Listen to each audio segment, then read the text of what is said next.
It is raining in Santa Cruz. This morning we woke up to this, and then there was a family, a deer family that just came down. It was a buck and the female deer and the baby.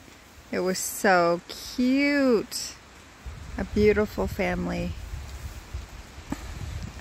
deer family. We're waiting for the creek to fill up.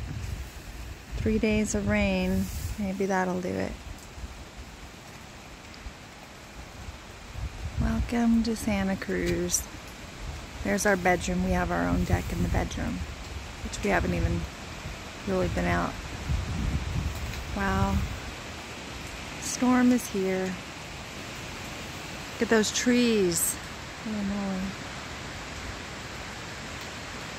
Wow.